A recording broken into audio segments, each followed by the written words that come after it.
What's up, heathens? How ya doing? I'm the Godless engineer, and I critically analyze apologists' claims to give you the best arguments and information so that you can stand up and use your voice. Today we're going to be looking at an apologist defending the historicity of Jesus, but he's going to be wrong on a number of different things. Here's a little sample. We might add to that archaeology, interestingly enough. Many of the places and the descriptions contained in the Gospels have now been uncovered by archaeologists, and we find that time and time again, the Gospel writers know very well the things that they're talking about. When we put the Gospels to the test, they pass the test very, very well. Oh, God, no, that is not anywhere near correct. Jesus Christ. Well, if you guys want to know exactly why this guy is completely wrong about the historicity of Jesus, then please stay tuned.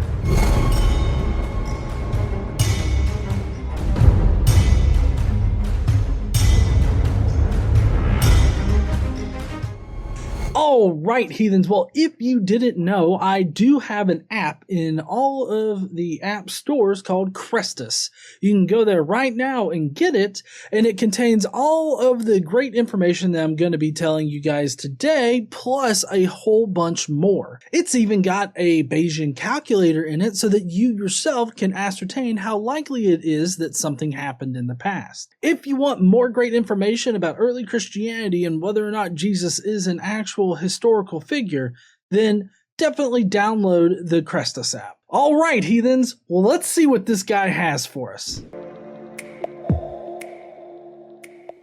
One of the accusations I occasionally hear from atheists goes like this: Jesus never existed. He never even existed as a historical figure. He's simply fictional. And I particularly hear that a lot on the internet, actually. That argument hangs out in the darker corners of the atheist internet and really isn't taken seriously outside of there. I completely disagree with this sentiment, mainly because it's not just the darker corners of the atheist internet. It's also making its way through the scholarship. Through books like Richard Carrier's On the Historicity of Jesus, or Raphael Lataster's most recent book where he analyzes all of the arguments for a historical Jesus, and he comes out on the side of agnosticism on whether or not Jesus actually existed in history. Hector Avalos is also another scholar that leans more towards an agnostic view. But there's a growing list of scholars out there that do doubt whether or not Jesus existed in history. So it's not just some internet claim that he probably didn't. It's got actual scholarship behind it. So you can't just use a genetic fallacy or anything like that in order to attack mythicism.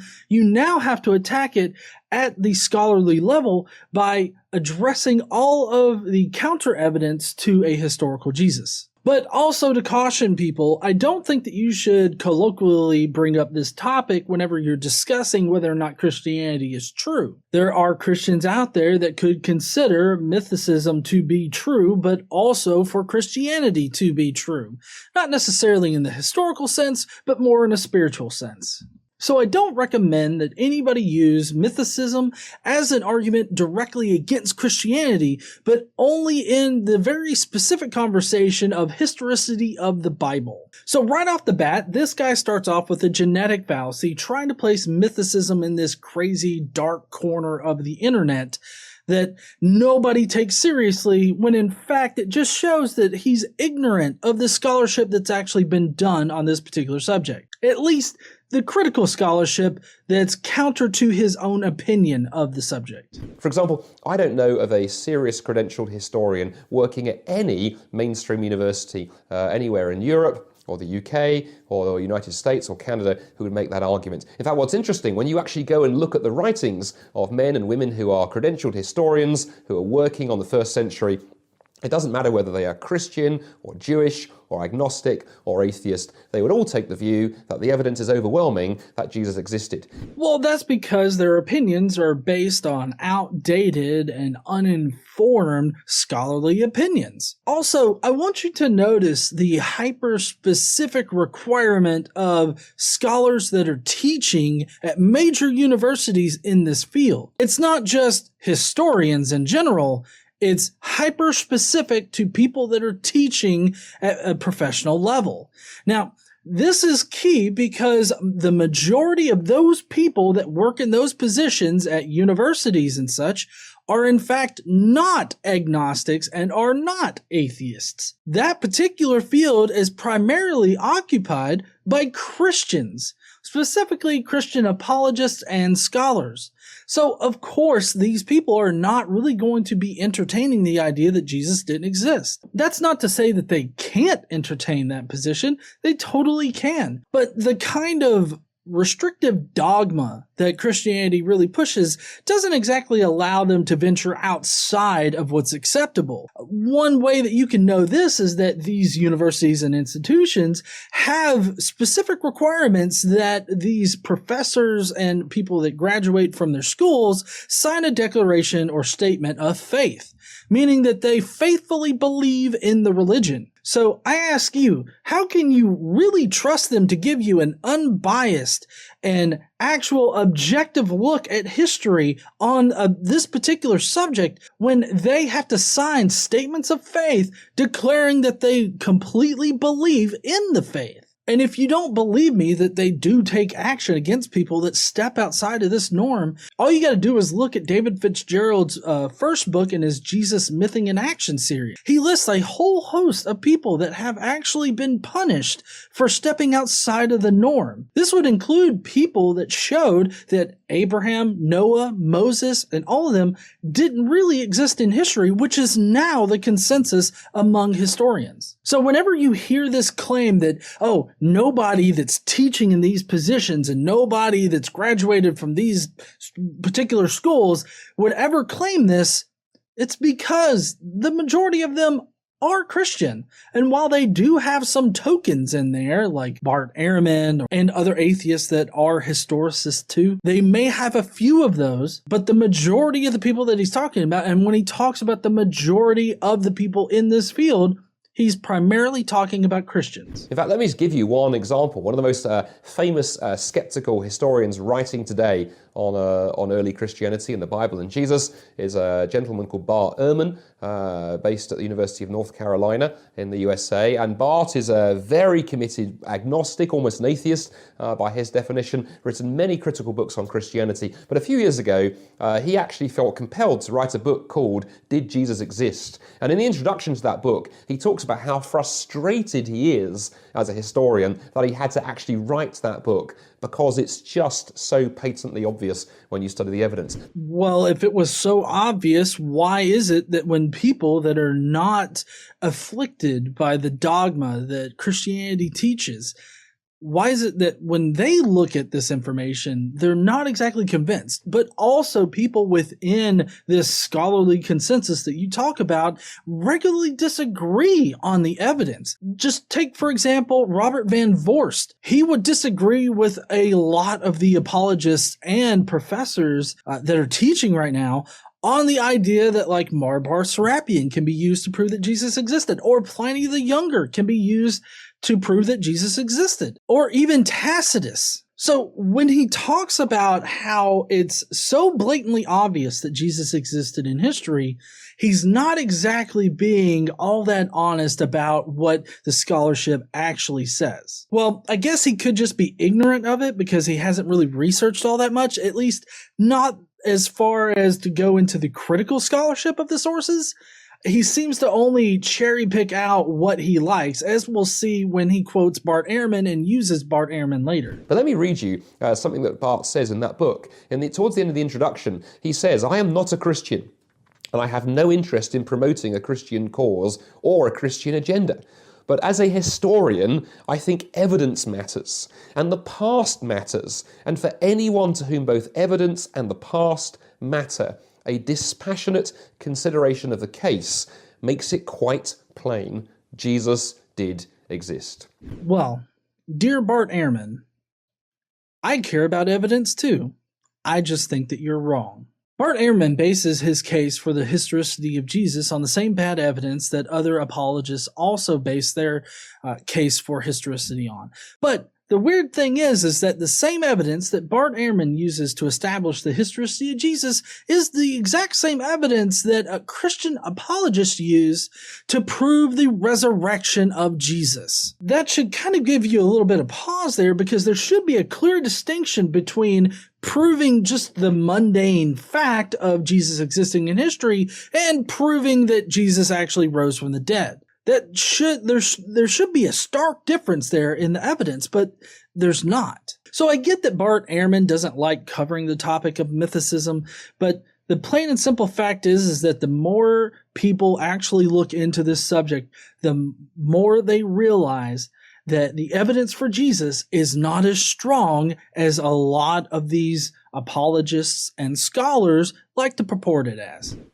Now, what kind of evidence are people like Bart Ehrman, who is an atheist historian, or the agnostics historians, or the Jewish historians, or those of all faiths and none working on the historical Jesus? What kind of evidence do they point to that says that makes it so overwhelmingly clear that Jesus existed as a historical figure? Oh, this would be great for us to go over, like, what is the strongest evidence for the historicity of Jesus? I would love to know what you consider to be the strongest evidence, that you would list it here in this video defending the historicity of Jesus. Well, first we have the biographical accounts of Jesus in the New Testament, what we today call the four Gospels. And in terms of their style, their genre, historians and academics would say they are Greco-Roman biographies. Their writers are clearly setting out to try to write history, not to write fiction. And in fact, the idea of trying to write fictitious history didn't really emerge until the Middle Ages, when the idea of the historical novel emerges. 1500 years earlier, nobody was doing that. Wait, what the fuck? You think the people weren't writing fictive histories until the 17th century? Seriously. Obviously, there were fictive histories written prior to this. Also, Greco-Roman biographies include all of the mythical biographies that were written, like biographies about Aesop and this one work called the Testament of Abraham. Those are two well-known figures that never existed, but yet have Greco-Roman biographies about them. But of course, you probably considered Abraham to be a real historical figure, so that's probably why you think that, these Greco-Roman histories are really histories. So the main problem here with this particular section is that he assumes that Greco-Roman biographies do not include fictional or mythological biographies that were written about people that just simply never existed. He is in fact wrong about that, but this is also a common apologist mistake. They will regularly cite them as Greco-Roman biographies, thinking that this makes them inherently true to history, when really that's not the case. Also, I disregard the Gospels as evidence, not because of how long they were written after Jesus supposedly died or anything like that, or even the fact that they're anonymously written. The reason why I disregard them as good evidence is because they, one, use Paul as a source without naming him, and two, the only sources they actually do name is Scripture. Those are the reasons why I disregard the Gospels as being relative to this particular conversation, because there's no way that they can actually relate anything that we could verifiably know to be historically true. If you look at the Gospels, they are clearly constructed in the same way that we find other Greco-Roman biographies from the same period. And the first thing I would say to skeptics is all you have to do is treat the Gospels not as inspired scripture, just treat them as you would any other document from the first century. And when you do that, you discover they give you really good historical information. What? No, they don't. The Gospels do not relay accurate historical information. Just take, for instance, with Pilate. The Gospels represent Pilate as this guy who's easily pushed around by the Jewish Sanhedrin and is really unsure about even putting one Jew to death. When in fact, in reality, Pilate had no issue whatsoever putting a Jew to death. Josephus even records Pilate having his soldiers pose as protesters, getting amongst the other Jewish protesters, and then at the drop of a hat, having them all kill as many people as they could. It seems to me like Pilate really wouldn't care about putting one Jew to death. And that's just one particular instance that I'm going to mention in this video. There are plenty of other historical inaccuracies in the Bible. Like, for instance, the contradictory nature of the birth narratives in Matthew and Luke. And then there's the whole idea that the Sanhedrin would arrest Jesus on the night before Passover, hold a midnight trial, which was actually illegal in their particular judicial system, and then have him put to death on Passover. That also would not be historically accurate. I could go on and on with the historical inaccuracies of the Gospels, but what he's trying to get at here is that Bart Ehrman would pull historical facts from the Gospels and therefore claim that there are 4 different authors that attest to the same things and therefore are 4 independent sources contained within the Gospels. But that just goes to show how he is just drawing all of his information off of previous Christian apologist talking points. Like, for instance, one of the particular arguments from Bart Ehrman is this whole Aramaic argument. If you can find any particular saying by Jesus in the New Testament that was originally written in Aramaic or makes more sense in Aramaic, then Jesus probably said it. This would be a good argument if Jesus was the only motherfucker around speaking Aramaic, but unless that was the case, then you really don't have evidence. They give you lots of eyewitness detail. It's interesting when you read the Gospels, they are full of details about the context in which Jesus operated. You know, we learn about the history of the region. We learn about the other political groups that Jesus was in competition with. We learn about the political structure, the economics of the area in which Jesus ministered. You can find out about the place names, the names of the characters, all the kinds of information and detail packed into the Gospels. That makes them look, most historians would say, like eyewitness testimony. Oh, you mean all of the information that would also exist in any kind of fictive history? I mean, I feel like at this point, you really can't discern between fictive history and actual history, just given those things. Like, for instance, England exists in Harry Potter, but that doesn't make Harry Potter true history. New York exists in Spider-Man, but that doesn't make Spider-Man true. You're pulling minute details that would also exist in fictive histories or fictive narratives, and you're trying to assert that because it has these particular things, that makes it true history. Talk about cherry picking like a motherfucker. And interestingly, where we can put them to the test and actually go and look on the ground, for example, some of the sort of geographical information that the Gospel writers describe makes perfect sense when you actually go and look in the region itself. They don't look like documents that were written decades or hundreds of years after the events by people far from the events that took place. That's the first thing. I'm really not sure what in the fuck you're talking about at this point, because the geographical information in the Gospels are totally messed up. Like, just take, for instance, Mark 7:31. In this particular verse, what you have is Jesus leaving Tyre, going up to Sidon, and then back down to the Sea of Galilee, and then into the Decapolis. Now, this wouldn't really be an issue other than the fact that it's kind of a dumb fuck way to get to the Decapolis. But when you actually read Mark 7:31, that's not how it sounds. Then Jesus left the vicinity of Tyre and went through Sidon down to the Sea of Galilee and into the region of Decapolis. So it kind of seems to me that in order for this particular passage to be geographically correct, you would have to move Sidon in the way of the most direct route from Tyre to the Decapolis. This is not good geographical history. This shows that the author of Mark had almost no geographical information about Palestine, and he probably didn't even live there. So again, I say, I don't know what the fuck you're talking about. But the second thing you can do is you can go and look at other writers, other historical documents from the same time period as the Gospels, and lo and behold, Jesus turns up in their pages too. So Josephus, the Jewish historian, talks about Jesus. Tacitus, the Roman historian, talks about Jesus. And there are many other examples of where Jesus has made a little impression on the writers and those who are documenting that time period. So Josephus, obviously, I have a problem with that. The Testimonium Flavianum is wholly inserted. It's completely fabricated. The earliest that we can trace the Testimonium Flavianum back to is the 4th century with Eusebius. No other version is known to exist of this passage. And due to that, the fact that it's a highly Christianized verse where all of the verb phrases and the structure of it and even the placement of the Testimonium Flavianum make it poke out like a sore thumb. So that is a wholly inserted passage. There's also another reference to James in there, but that's most likely a Christian interpolation. Most likely it was talking about Jesus ben Damnius, who was later on mentioned in the passage as taking over for the James that is killed as high priest. Now, Tacitus, I would not say that Tacitus is a good piece of evidence for Jesus. Number one, Tacitus was talking with Pliny the Younger in the province right next to him, and he most likely got his information from Pliny. And that's only if you take the highly Christianized part of Tacitus' quote at face value. There is a really good argument to be made that that particular portion was inserted or interpolated.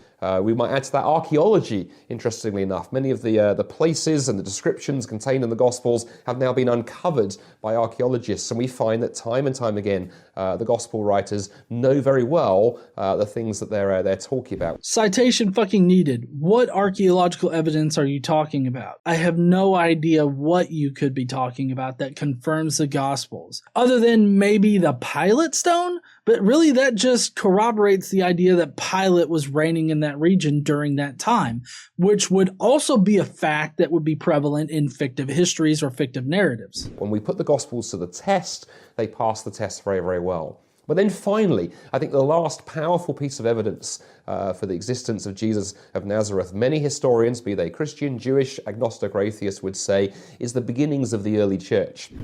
The beginnings of the early church. I would love for anybody out there to name one particular idea in Christianity that requires Jesus to exist and not just the mere belief that he did exist or that he did die and resurrect for people's sins. Name one thing that actually requires Jesus to be a historical figure. Because the first piece of evidence that we have that Jesus died or resurrected is Paul. And even then, it only requires Paul merely believing that it happened to have Paul actually produce the material that he did. It doesn't actually require Jesus to have existed in history. You see, most of the early Christians, almost all of them, were Jewish. And they had a perfectly good religion that had served them for thousands of years. And they were very proud about their religion, very committed to their religion. But something caused the early church to break away from Judaism, to begin as a separate movement centered around the claim that Jesus was the Messiah, that he'd been crucified and risen from the dead. And the men and women of the early church went out and preached that message across the Greco-Roman world, many of them dying for that belief in the first few centuries of the Roman era when the Romans were persecuting Christians mercilessly. Yeah, so Christians were persecuted in the early church, but that doesn't mean that what they believed was actually true. That's a pretty lazy argument, in my opinion. But if you want to look for any kind of indication that Jews were starting to interpret their scriptures to indicate some kind of Messiah figure that would be sort of God on earth or this other God figure, all you got to do is look at Philo of Alexandria. In it, his logos is directly tied to an archangel that's found in Jewish angelology. And this particular archangel in Jewish angelology is known as the Son of God and is described exactly the same way as Paul later describes Jesus. So you ask, what caused this group of people, or rather these groups of people, to break off from the Jewish norms and create their own sect of Jewish Christians? Well, I would say that it's their expectation of this Messiah to come, and then them reading the scriptures and interpreting them as meaning he's already come and he's already sacrificed and he's already died and resurrected. So it's just the mere belief that he has done those things. If you want to look further on into the 2nd century, you've got Ignatius of Antioch, who reports about a gospel where Jesus is not known whatsoever while he's a human on earth and then is only revealed to the entire world after he resurrects. So this whole idea of Jesus just not making any kind of splash, nobody knowing about it, and then just the belief arising is totally plausible and possible. And historians would say, if you remove Jesus from history, you are left with, as one historian put it, a Jesus-shaped hole in the middle of the first century. I completely disagree with this sentiment, primarily because I think that the Jesus-shaped hole can also be filled with just the mere belief of Jesus. I would love to know what particular thing that Jesus did or that happened or that we have evidence for requires his existence. And not just the mere belief that he did exist or the mere belief that he died and resurrected. I would love to see what that evidence is. If you have it, please let me know down in the comments, or you can email me, john@godlessengineering.com. Much easier to take the easier route and to say that Jesus existed as a historical figure, the Gospels contain good information about him, and then we can set out, as we would any other figure from history, to discover what we can learn from the sources that have been left. You know, he mentioned this before about treating the documents for Jesus the same as every other document in history for any other historical figure. Then he mentioned it right here about treating Jesus just like any other historical figure. The thing is, though, is that Christians have special criteria that they use to prove that Jesus existed in history and that he rose from the dead. Most people encounter these particular criteria when they start discussing the resurrection of Jesus, not so much the historicity of Jesus. But the same criteria that's used to prove that Jesus resurrected from the dead is the same criteria that they use to prove that Jesus existed in history. But also, I would say that it is just easier to think that Jesus existed in history. I agree with that sentiment, but the problem with that sentiment is that you could say that about anything that we once thought God did. It's just easier to think that God is the one that throws lightning bolts. It's just easier to think that God is the one that commands when people die. Everything is easier when you don't actually give an answer for a question. Of course, it's going to be harder to prove that Jesus possibly and probably didn't exist in history than it is to just go with the consensus. Mythicism is having to fight back against hundreds and hundreds of years of established Christian thought in academia. So of course it's going to be harder. I don't know why this is a point. And there are lots of great ways to do that. And in a short 5.5, 6-minute video, we can only scratch the surface. If you want to dig a bit deeper into this topic, take a look at the book, Is Jesus History? By my friend John Dixon from Australia, a qualified historian himself. And it's a wonderful introduction to what we can know about the Jesus of history. Hey, and if you want an actual critical look at the historicity of Jesus, you can download the CHRESTUS app. It has all of the information that I've communicated to you today, plus a whole lot more, including rebuttals to debates that Richard Carrier has had, and also rebuttals to individuals' specific claims about the historicity of Jesus. So if you want to know more about the historicity of Jesus and why he probably didn't exist, then you should download the CHRESTUS app. Well, that's all for the video today, heathens. I hope that you enjoyed it. If you did, please go down below. Let me know what you thought about it. Let me know what you thought about his video. Do you think he makes good points? If you did, which points do you think were good? Hey, while you're down there, why don't you smash that like button and subscribe if you want more Mythicist content in your feed. Don't forget to stand up and use your voice. Bye, heathens!